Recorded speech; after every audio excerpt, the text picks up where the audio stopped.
get back to our ball game. Let's go back to our ball game.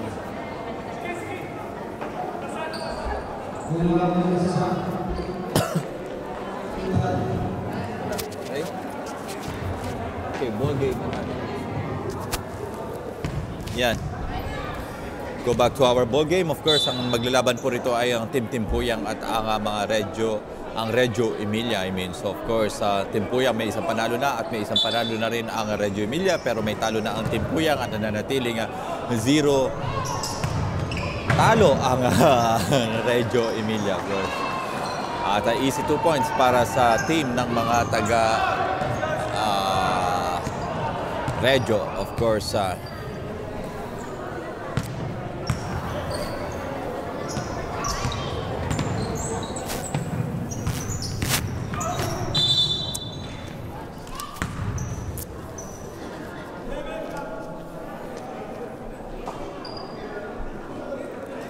foul ang tinawag ni referee Saldi doon. Of course, 3-1. Pinasa kay Corpus from outside, 3 points. So wala. Of course, automatic. At medyo nagkakaroon tayo ng timeout doon. Sa ibang lugar ho na shot. Ang bola. Ito medyo konting break lang. Ng konti ang ginagawa dito dahil naipit po ang bola sa back sa likod ng ring o ng board ng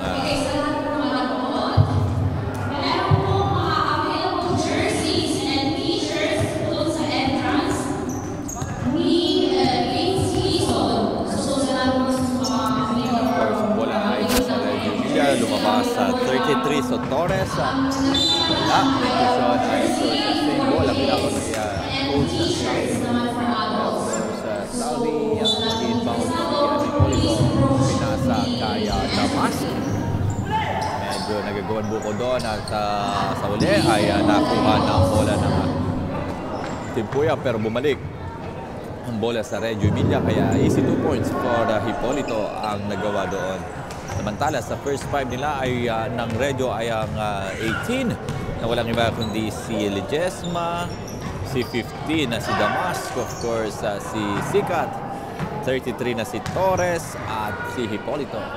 Samantala sa team naman ng taga Timpuyang ay sila 1, si 11, of course nandun rin ang kanilang captain ball na si Abrigo at si Bulado, of course. Here we go guys, tuloy-tuloy ang laro natin. 10 minutes sa ating remaining time at lamang ng 6 na puntos ang mga taga Reggio at 0. Nananatiling walang score ang mga taga Timpuyang. Drive by Torres, 2 points.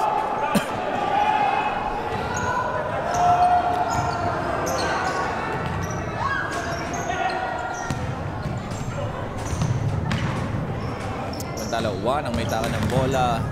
Pinasa kay 24 mula sa ilalim, pinasa kay 11. Fake ng konti, medyo malakas at nakuha ni Hipolito ang bola at loose ball. Ang bola ay mananatili po sa excuse me, Reggio. And of course, Abrigo, jersey from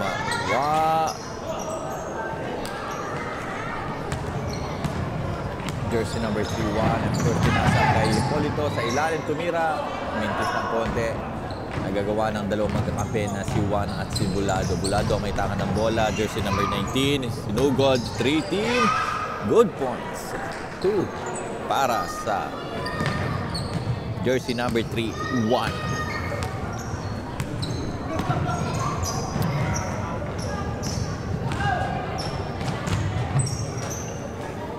Hipolito outside shoot. Wala. Mintes at nakuha ni 24 for push ang bola.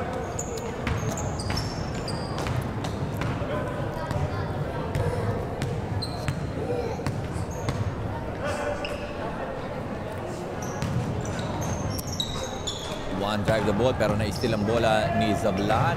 18. Solong-solo. Easy 2 points for Legisma. Legisma. Jersey number 18. nagawa si Abrigo doon kundi tumapak sa line at dahil doon turnover ito na malinaw para sa in favor of Reggio. Sa ilalim, easy point for Hipolito at kumakamada dito si Hipolito at mukhang inspired kaya Cherry Ann si Hipolito. And of course,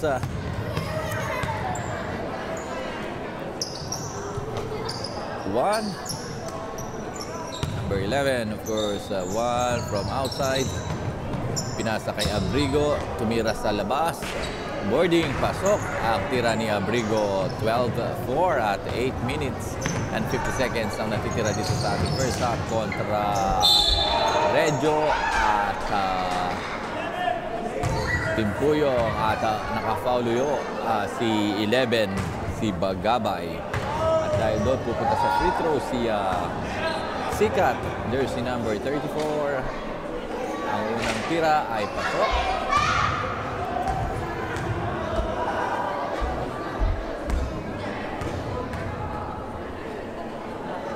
At ang pangalawang tira, pasok. Malinis ang 2 puntos na yon para kay Sikat.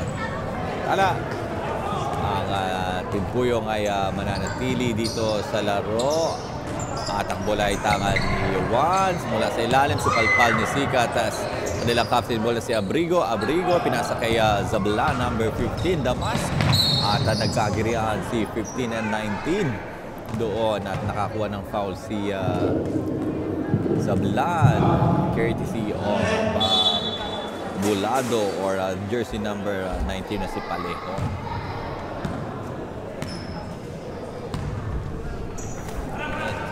Torres, medyo malabo ang mata ni Hipolito on that game, kaya muntikan na may steal ng Timpuyong. Lumabas at tinira sa labas ni Sikat, wala.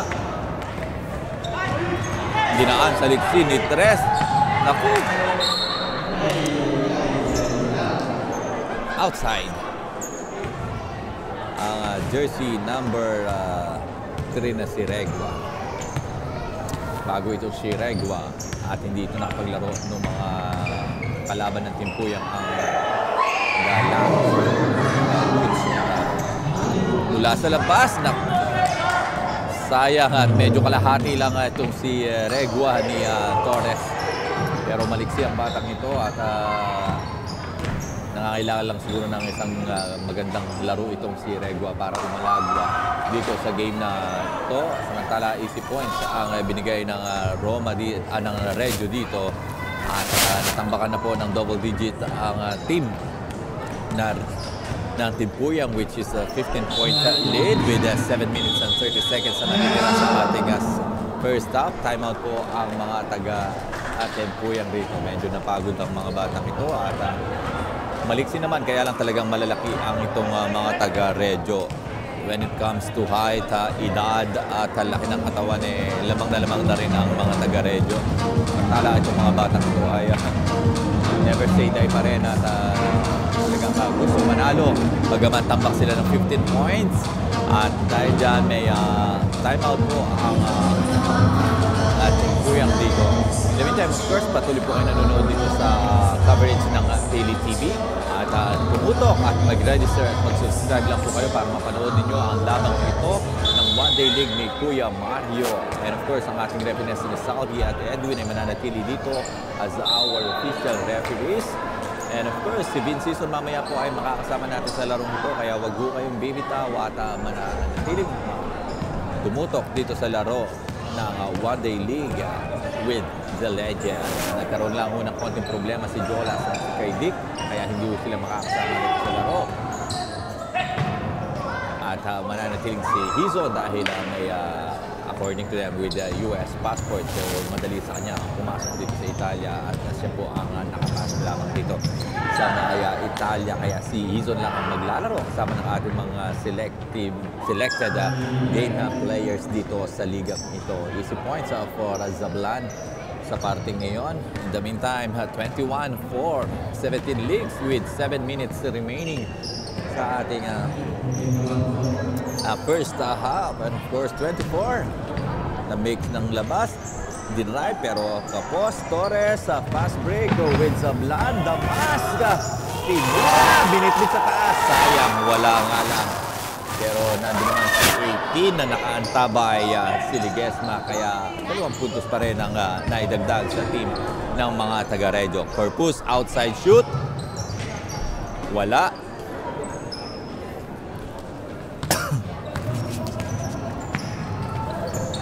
Yan, ay still ni Corpus ang bola at pinasa agad kay Juan. Samantala sa ilalim ay Nandos Bulado. Tumira ng 3. 7 points na po ang dito ang Timpulang or Timpuyog rather.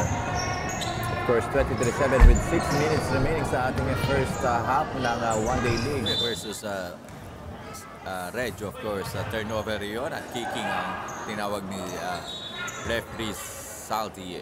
Of course, Saldi parang sale yun Saldi parang sale. And of course, one outside shoot again. Medyo kinapos ng konti. Hindi araw-araw ay Pasko. Ika nga. Kaya ayun, kitang-kita ni Ledesma ang shot na yon at naka-easy point. Ang magandang pasa ni Zablan at easy point rin ang ginawa ni Bulado Palehon ng Timpuyog team. Zablan traveling.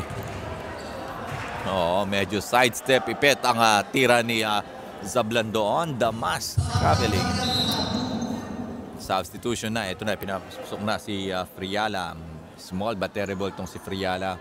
Kaya tingnan natin kung makakalusot si Friala sa mga giant ng Regio Emilia. And of course, Friala, nag-set siya ng game. Ayan.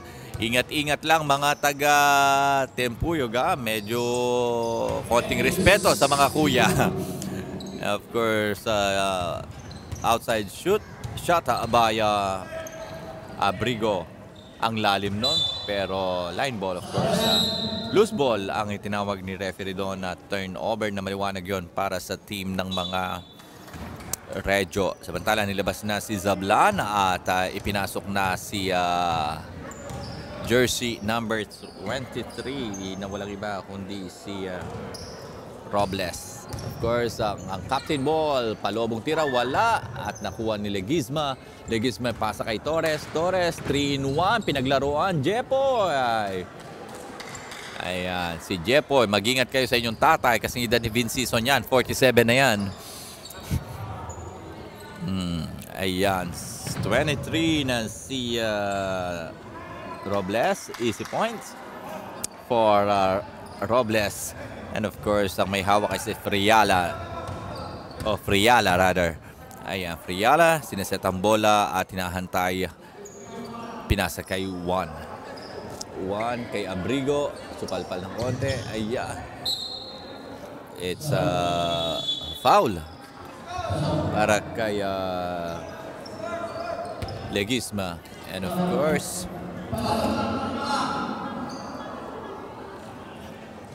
ayan, ay nilabas na si 18 Ledesma at pinitan ni 10 na walang iba kundi si Tiglao. And of course, si Makaspak ay pumasok na rin para sa team ng Regio at si 27 na si Ignacio. At sa number pa lang ng player ng mga Regio, lamang na. Nandun rin ang kanilang height, ang kanilang katawan, ang kanilang build. Mahina yon. Malambot si Jepong, ang si Beshi! Yung score.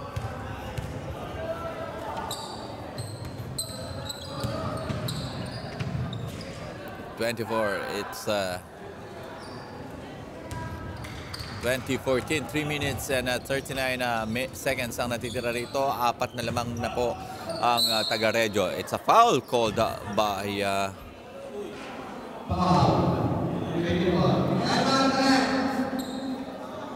it's a pushing foul at tumawag po ng timeout ang Team Puyog. Of course,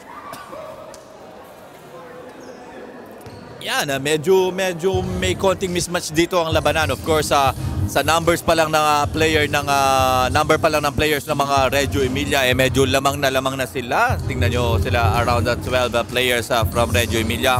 At nandan rin present rin ang ating coach.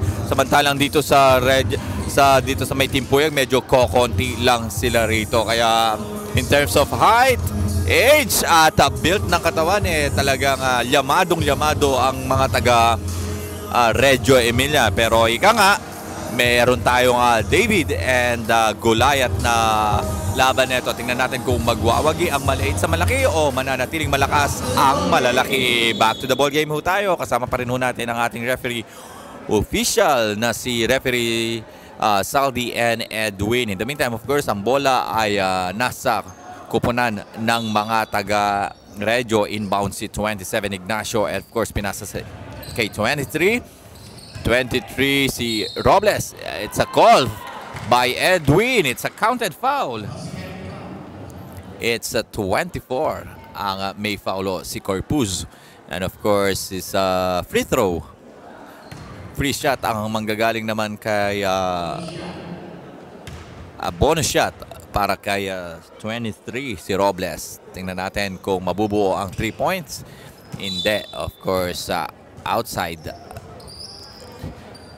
ball. Samantala, ang score ay 32-14 with 3 minutes and 25 seconds sa ating first half. Of course, 18-point lead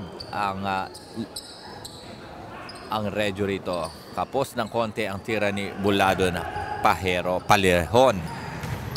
Jeffrey sa ibaba, nakasungkit ng foul pero walang shoot. Ayan. Pupunta sa may free throw si Jeffrey. Si Jeffrey Reyes, of course, with jersey number 24. Jeffrey. Ayan. Medyo maganda itong free throw ni Jeffrey. Ang average na free throw nito ay 10%. 10% lang. Nakwenta agad. 10% yan. Yeah, medyo umupo pa na konti.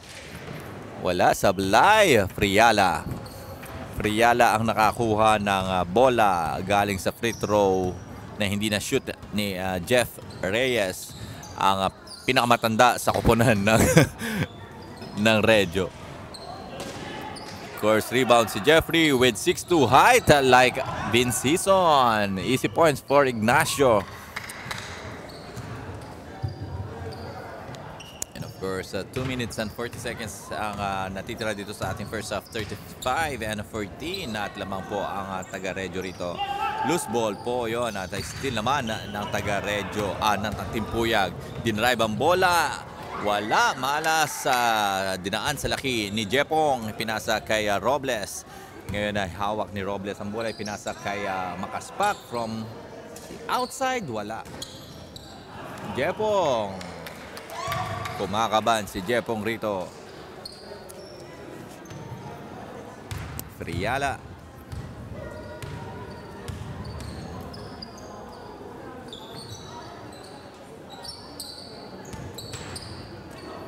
Of course, Friala. Hamunin si Jeffrey from outside. Wala. Pinasa kay Robles ang bola. From a rebound, Ignacios. Jump shot, wala. And of course, nakuha ni jersey 29 ng Team Puyog. Wala rin. Medyo Friala outside, wala. 29 ulit. Shoot. Never say die dito ang kupunan ng Team Puyog. Team Puyog rather, at ang score ay 37-16 with 21 lead. 1 minute and 15 seconds na natitira dito sa ating first half. May foul na tinawag si referee Saldi, at ang foul ay walang iba kundi ang pinakamatandang player ng Reggio, si Jeff. Offensive foul ang tinawag kay Jeffrey. And of course, inbound dito si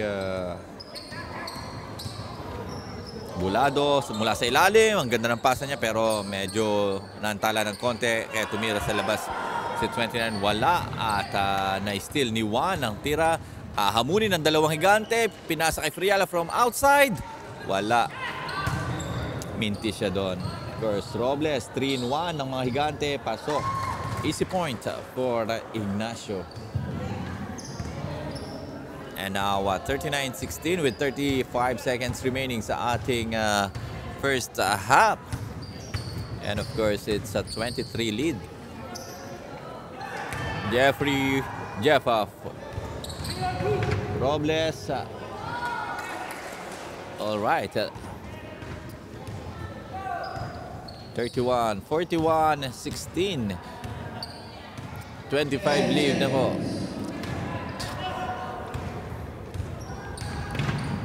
5, binitbet. Ayan, magsasara ho tayo sa first half ng 43-16 at lamang ho ng 28 points ang team Regio. Tambak na, hindi lang basta double digits. It's almost 30-point din na po dito ang taga Regio. In the meantime, of course, half-time break na ho tayo dito sa labanang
back to the ball game. At ang bola ay nasa kupunan po ng mga Timpuya. Of course, inbound natin si Army Cat. And of course, dito si jersey number 3.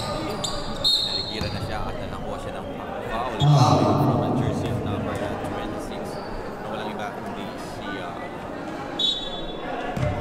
I think it's also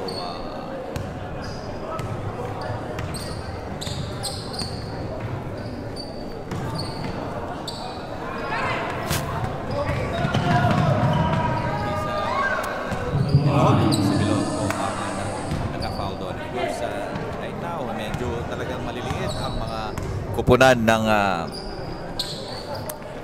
Timpuya Grito, pero never say die with a 28-point lead dito sa larong ito. Samantala, it's a loose ball. Ayan, mukhang hindi over rito si Army Cat kahit na malaki dahil talagang malalaki ang mga kuya tatay ng mga Timpuya Grito. Sumalaksak si Panofio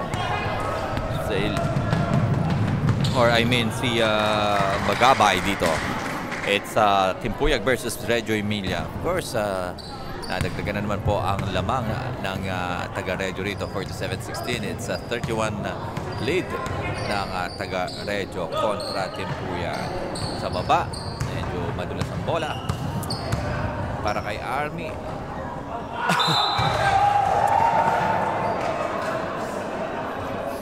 Medyo may pang-asar pa.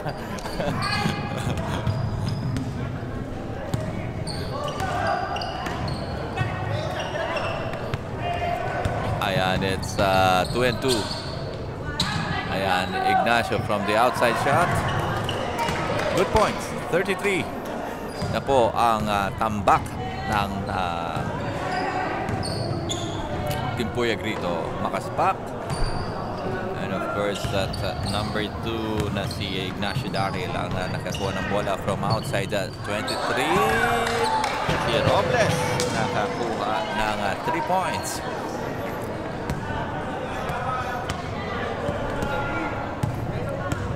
Ayan, 52-60 na po. At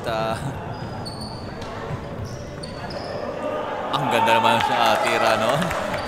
Wala nang nagawa dito si Ignacio kundi tapikin ng ulo or ng kanyang small brother na si Bagabay.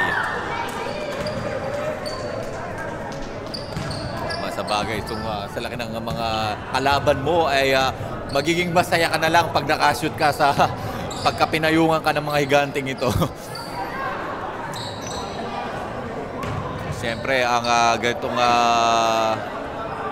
sport po ay lamang ang matangkad dito. Kaya no doubt, lamang na lamang po ang Reggio Emilia rito. And of course, medyo ang contact ni Army Cat doon medyo just like Ong ang laban niya itong si Ong ni Army Cat from outside shoot ni Osorio, of course, hindi naka-points. At ngayon, pinasa sa 3 from outside. Wala. Dalawa ang number 3 rito, kaya medyo nagkakalituan kung ano apelido na. Pero si Bagabay, malinaw na tumira sa labas. Si Nabe, at talagang hindi na nakayanan pa ng ating midget. Pero ang bola ay mananatili. At of course, inbound pa rin si Osorio rito. I don't think it's Osorio. It's Ignacio rather. It's 33.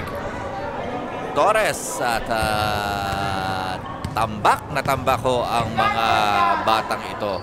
It's 57-18. It's 7 minutes and 50 seconds po ang remaining sa ating second half. And for sure, pagkatapos ng game na ito, ang tabayanan niyo po ang labang Dabarcads versus Roma. At pagka nagkataon at mamamayagpag ay magkakaroon ng chance. Kung mananalo ang Dabarcads ay meron silang isang panalo at isang talo, of course. Dahil ang Dabarcads po ay natalo na kanina sa mga Reggio Emilia. Pero I think medyo malakas rin ang mga Reggio, ang mga Dabarcads, at hindi ganun. Nahirapan ng konti ang mga Reggio Emilia kanina. Samantala, Ignacio, easy point. At ang ganda ng pasa ni Makaspak. Jersey number 44 doon. Ignacio, Bagabay. From outside, wala. At nakuha ni Makaspak ang bola. Ipinasa kay Ignacio. Ignacio from the outside. Palobong tira, pasok.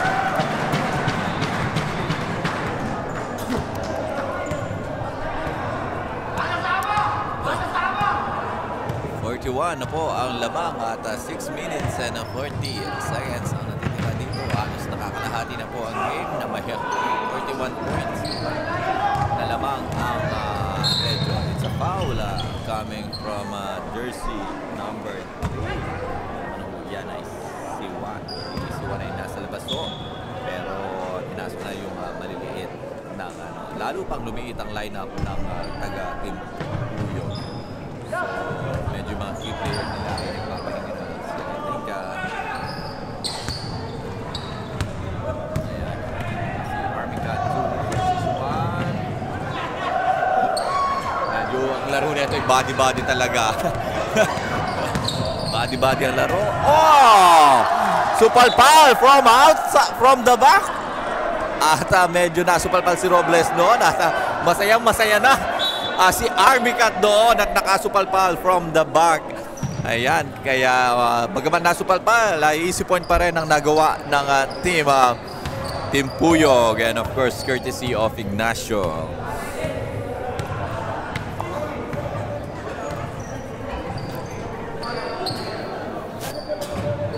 Points, sablay. Ayan na.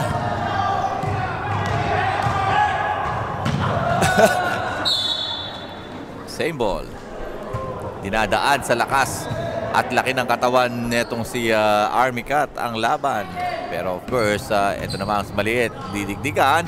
Boarding, medyo wala. Hindi na tumalaw si Makaspak at nakuha niya ang bola. In the meantime, of course, ang may hawak ng bola ay si Makaspak.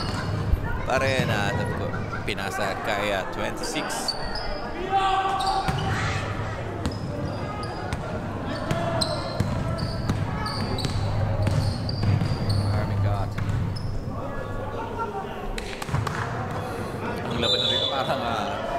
sentro na ng Team Puyag, point guard lang ng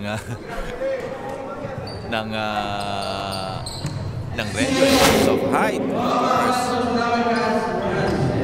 Ayan, may announce na po ang ating committee. It's Roma versus Davao Cats after this game. Maliwanag, it's 43 lead ng taga-Regio rito with 4 and 44 seconds ang natitira sa ating second half. And this time, of course, nilabas na si Robles kasama si Macaspac at pinasok si Reyes at si jersey number 10 na si Tinglaw from Regio. Kicking ang tinawag ni referee Saudi doon. Same ball pa rin. Inbound pa rin si Ignacio. Dinaan ng ang ama ng Regio na si Jeff. Kaya easy point. It's 65-20, 45 lead, 4 minutes and 26 seconds ang natitira sa ating second half. Medyo matamlay ang mga taga Team Puyag dahil tambak ang kanilang kupunan. Sabagay, medyo malamig rin naman dito sa estadyo, kaya hindi na pagtatakhan yan. Kaya ang lahat ng tao ay nakaipit na lang ang kanilang mga kamayan. Konting sigaw na lang ang matitira at naririnig dito sa mga fans ng dalawang kupunan na ito. Samantala, 47 lead na po ang Team Regio sa kanilang mga bunsong kapatid.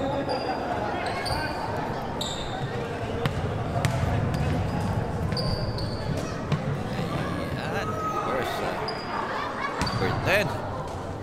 Pinasa kay Ignacio, 3 points. Pasok pa. Talaga naman.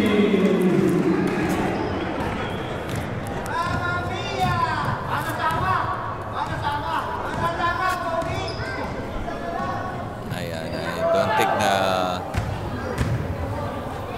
from the bench, of course, nag-aalis na itong player ng mga Team Puyag, which is not normal, of course. Dapat very supportive pa rin ang makikita natin sa Team Puyag. Never say die. It depends on them. 50-point lead po ang Regio. Like father, like son raw ang mga anak ng parang naglaban dito ang tatay at kanilang mga anak. Tama nga naman when it comes to height, age at laki ng katawan. Lamang na lamang ho talaga ang Regio. It's a 50-point lead. Lamang ang mga ama sa kanilang mga anak. Ignacio from outside, 3 points pa, wala. Tinapik na lang ng konti ang bola. Ayan. Oh, talaga never say die ang maliit na yon. Na si jersey number 3. Oh, boy.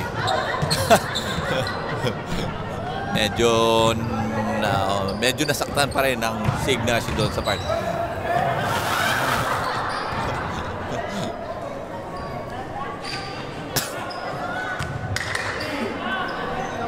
Medyo papasok na ho tayo sa ating last 2 minutes. Ang last 2 minutes po na po ay inihatid sa iyo ng Pili TV, ang official coverage ng one-day league nito with legend, of course, Vince Sison. Makikita nyo pa maglalaro si Vince Sison mamaya kasama ng ating mga best player dito sa Milan. 72-22 lamang po ng 50 points ang Regio kontra sa kanilang mga anak na Team Puyag. And of course,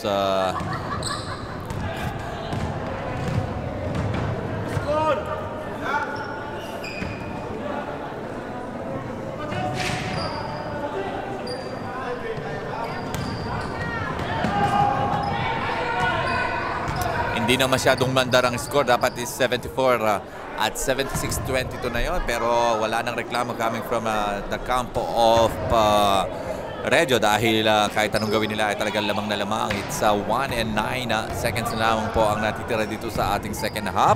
Regio versus Team Puyag or father versus son ang labanan dito. Kaya medyo lamang po.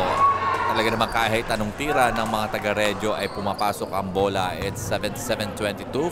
55 points na po ang lamang ng Regio. And of course, somehow, of course, hindi naman napahiya dito ang mga taga-Team Puyag dahil malaliit.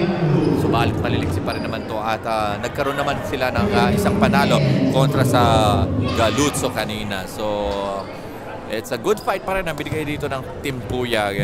Talaga nagkataon lang na malalaki talaga itong mga kalaban nila. Ayan, it's 20 seconds remaining. It's 44 lead. 54 lead. 54 points na po ang lamang ng Regio. 54, ayan, 56. Well, tapos na po ang laban versus Father and Son, ang Regio versus Team Puyag. Nagwagi po ang team ng Regio kung saan tinabakan sila ng 64 points. So not bad.